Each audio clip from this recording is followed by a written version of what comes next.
Hello, everyone. Welcome back to No Cap Space. Tyler here, holding it down. On No Cap Space, WBB.com, our wonderful producer Shardy, ball knower Shardy, mock draft Shardy, dropped his final mock draft before the WNBA draft on Monday, which we will be live for, reacting to and whatnot.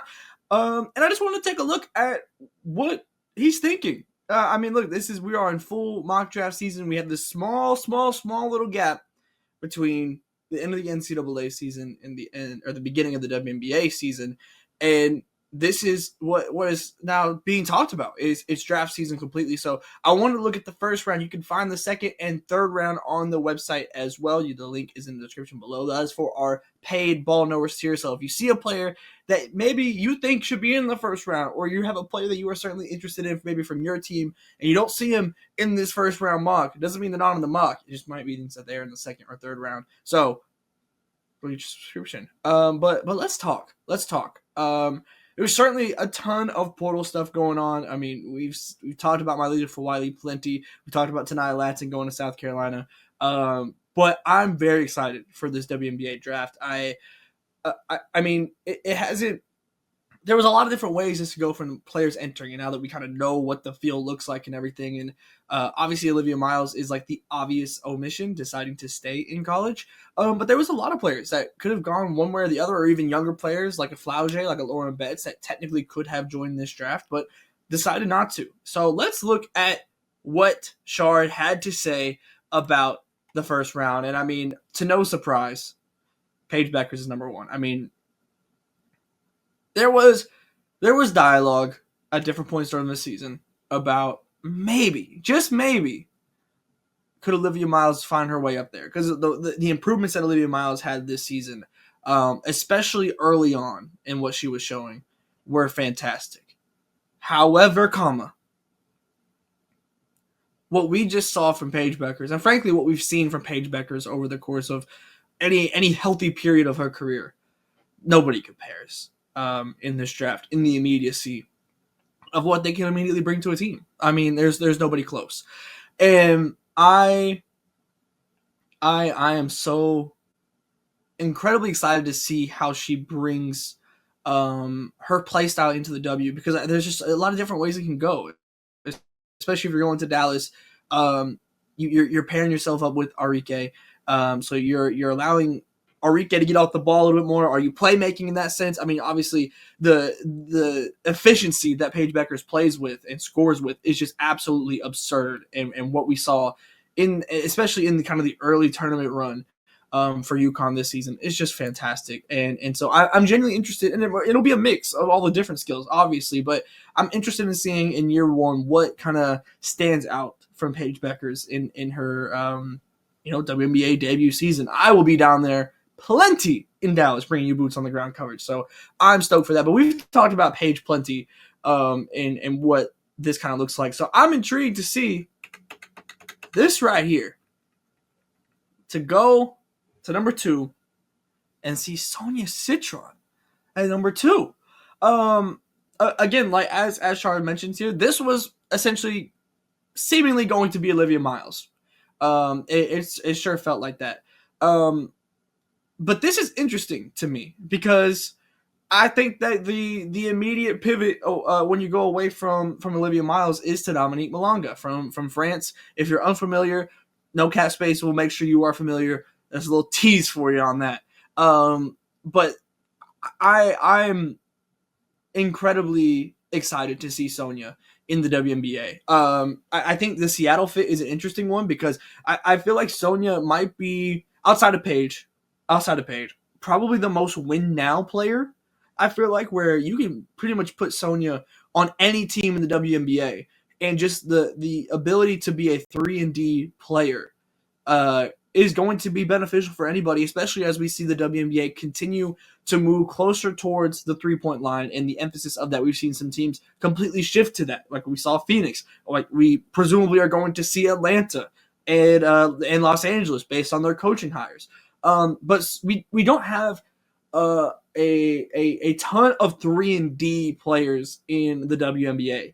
And so I look at Sonia as a player that can absolutely set a standard and essentially be an all-star caliber 3-and-D player. And I think there's parts of her bag offensively that we haven't gotten to see yet in its entirety. So I'll be excited to see if we see more development outside of just 3-and-D, and I certainly think that's possible.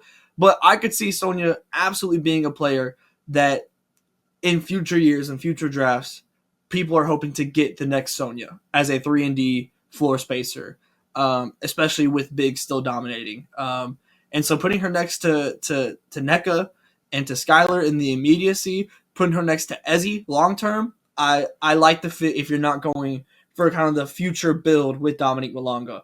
But speaking of Dominique Malonga, we can kind of just talk about these two together. Both Washington Mystics picks. They have 3, 4, and 6 here. Look, Dominique Malonga, there is a non-zero chance that she ends up being the best player in this draft class. And I say that with so much respect to how good Paige Bueckers is about to be. But the ceiling of Dominique Malonga is that damn good. And Washington, while I looking at these two picks with Dominique and Kiki, it's interesting for me because you have Shakira Austin, you have Aaliyah Edwards. But also at the same time, if you feel like these are the best players available, I don't hate just going to get the best player available if you're in Washington's if you're in their situation right now. I like a lot of what I've seen from Aaliyah Edwards. Shakira Austin, I'm hoping that she can stay healthy because whenever she's healthy, she's very, very good as well. But it might be a lot of kind of in the same position, right? And we've seen how a logjam like that can happen in the WNBA, especially with less roster flexibility, just from a pure like standpoint of the amount of spots you have on a team in comparison to the NBA. But look, Dominique and Kiki are both players that I genuinely believe can be all-star players, can be like just very, very good. And I think Kiki came into this college season being the number 2 overall pick. Like that is where people kind of pegged her at. And obviously the season with USC didn't go, I feel like, as seamless as people had hoped, myself included.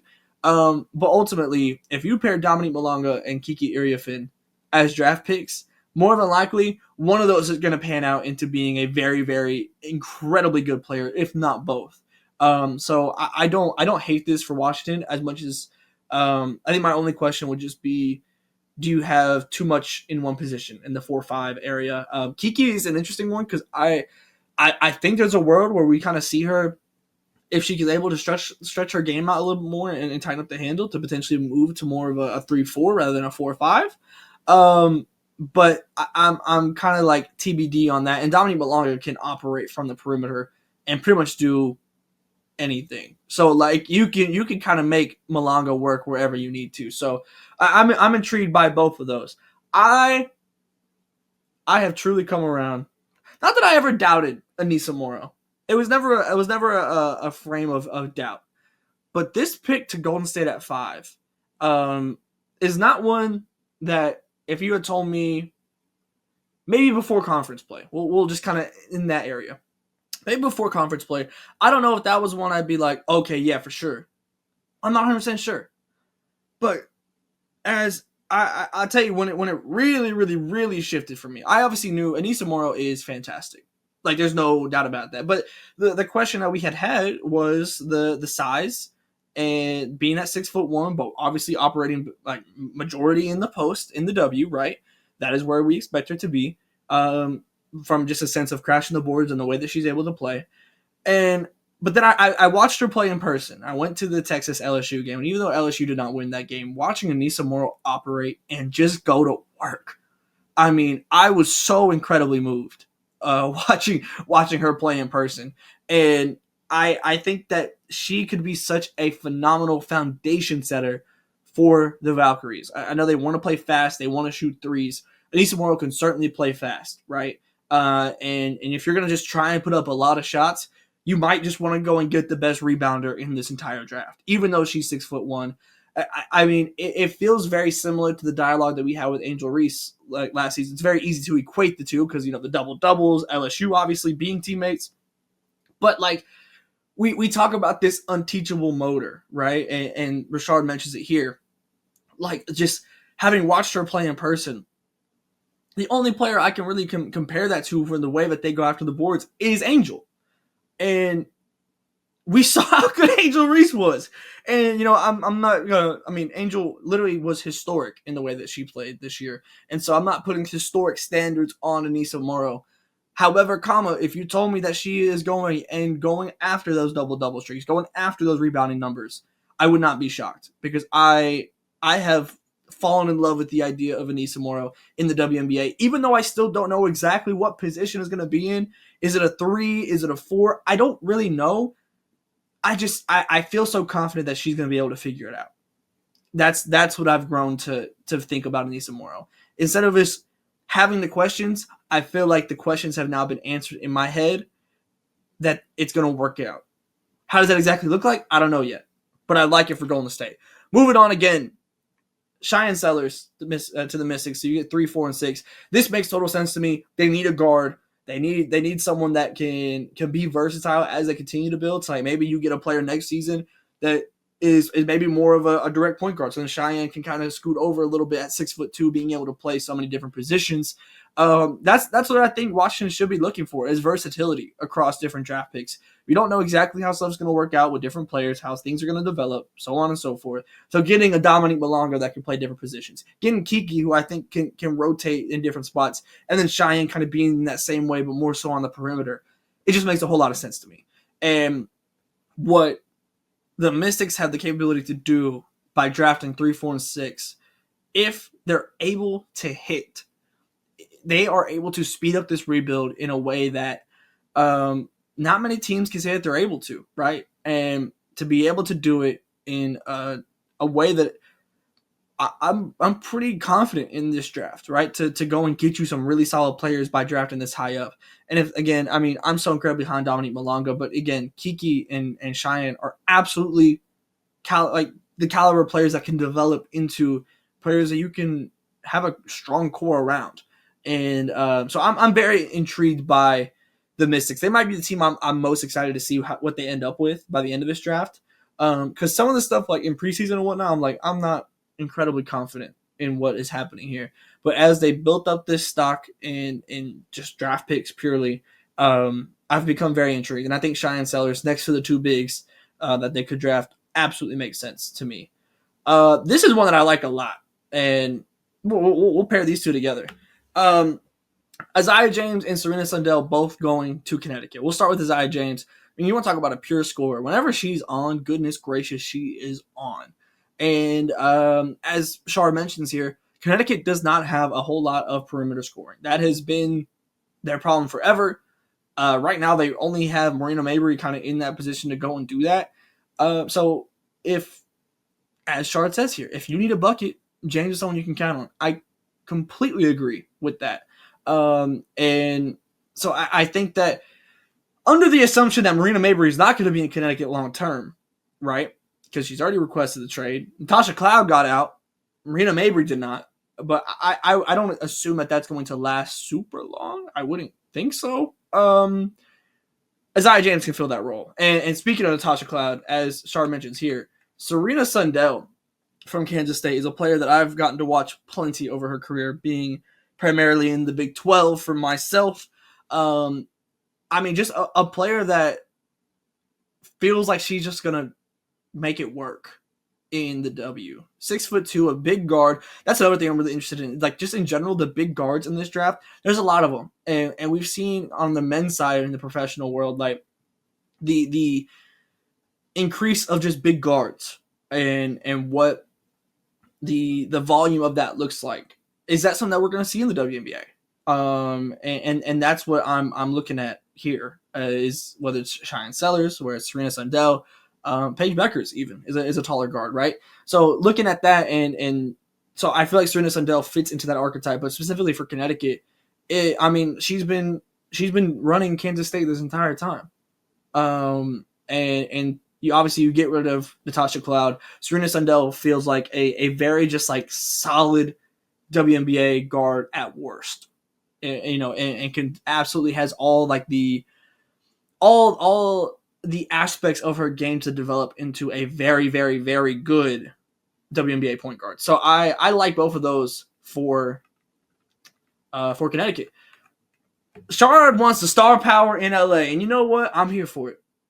I'm here for it. Haley Van Lith to the Los Angeles Sparks. I mean, you want to talk about running the pick and roll? If you get Cameron Brink back healthy, if you got Dearica Hamby in there, right? If you got, hell, even Rakia Jackson potentially, like Azrae Stevens, it's like all of these players could absolutely, I mean, like that is the system. That is what Haley Van Lith has been doing. And to be able to go to a younger team, right? But I mean, Haley Van Lith would eat in the LA market. But as Shard mentions here, and I love this point, both having young players and also having vets on this team, which is something I've criticized the Sparks for in the way that they've built. I mean, look, if you're at number 2 right now, you'd be getting Dominique Malongo to pair next to Rakia or Cam Brink or Sonia, right? And I still think that there's something to be said for that. But now, having seen Olivia Miles not come out, for example, if that's who they wanted and she wasn't coming out, like we don't really know like how long this has been known or anything.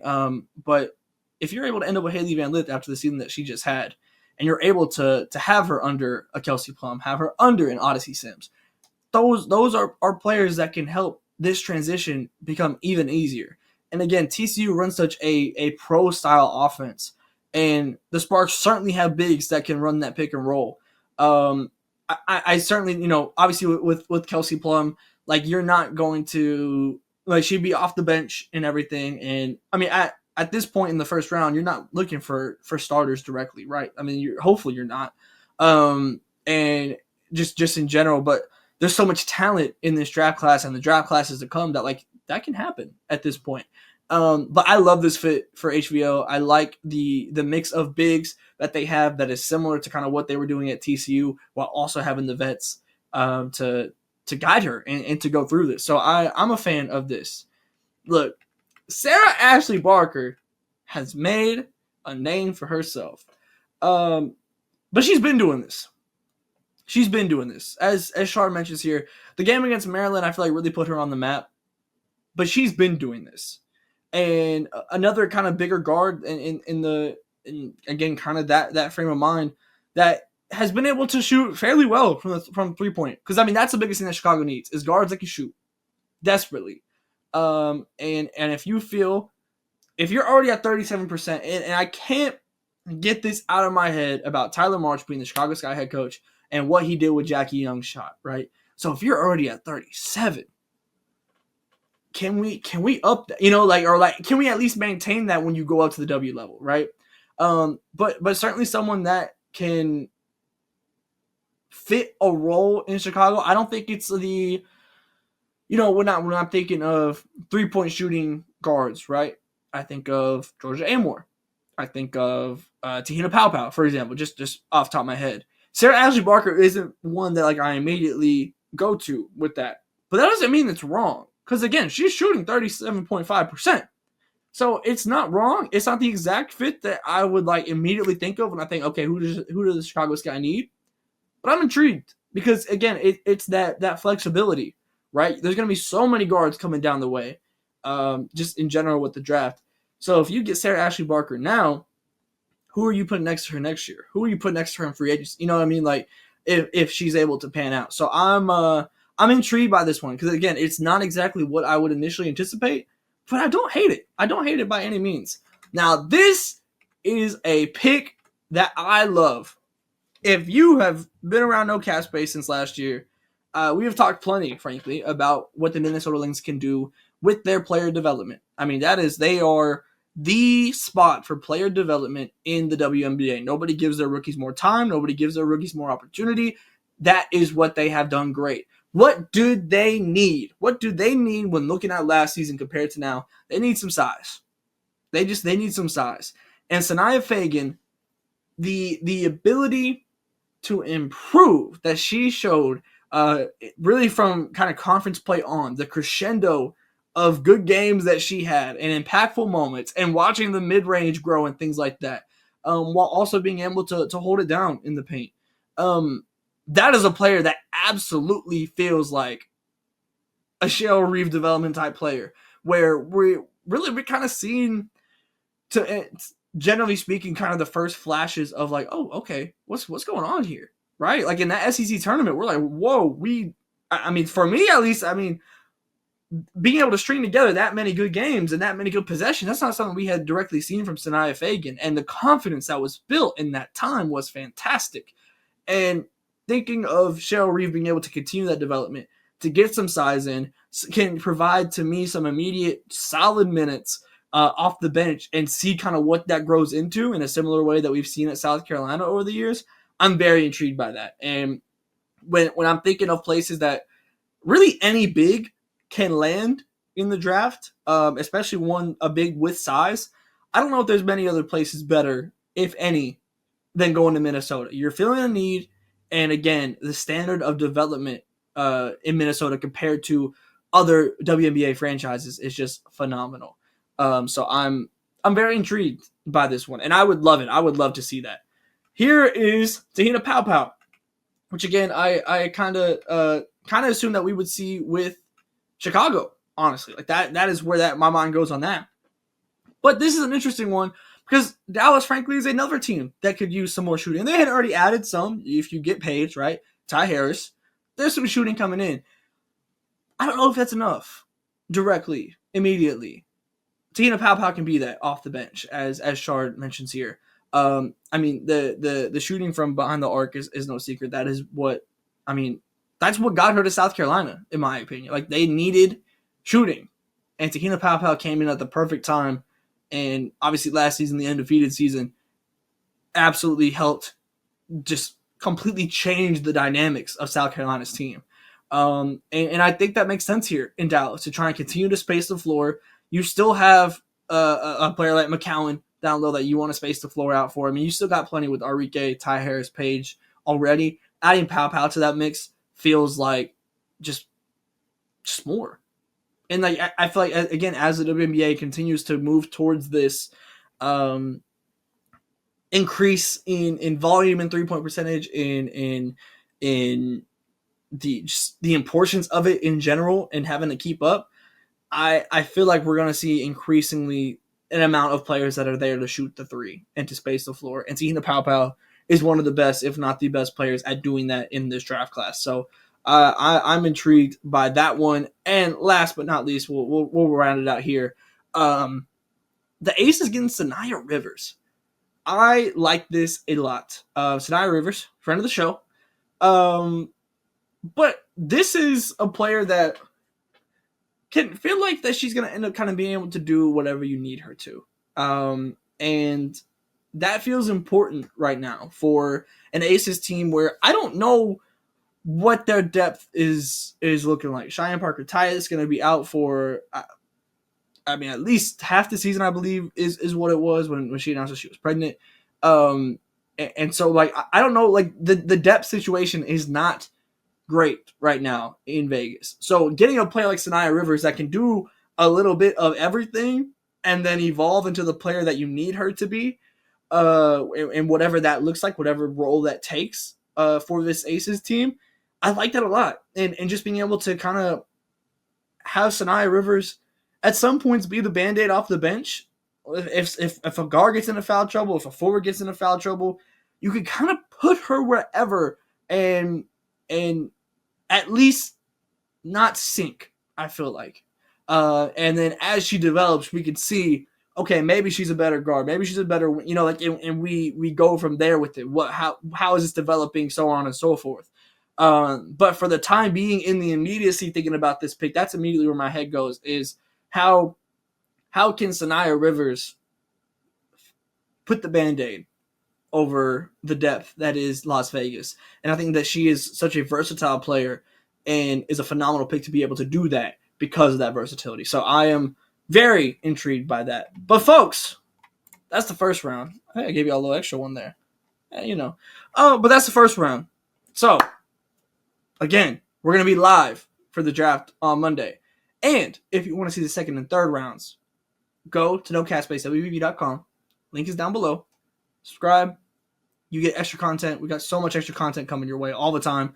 You get our subscriber chat, which is actively watching games, actively reacting to stuff as it happens when breaking news happens. We just be in there chopping it up. So make sure you go tap in, go check out NoCastSpace.wbb.com. Make sure you subscribe here and hit the bell so you're notified when we go live, when we upload. Breaking news just kind of keeps happening. We keep dropping emergency shows. Shawnee had a phenomenal ISO on the Mylasia for Wiley situation, if you haven't seen on the channel already. And until Monday, when we go live for the WNBA draft, I'll see you next time.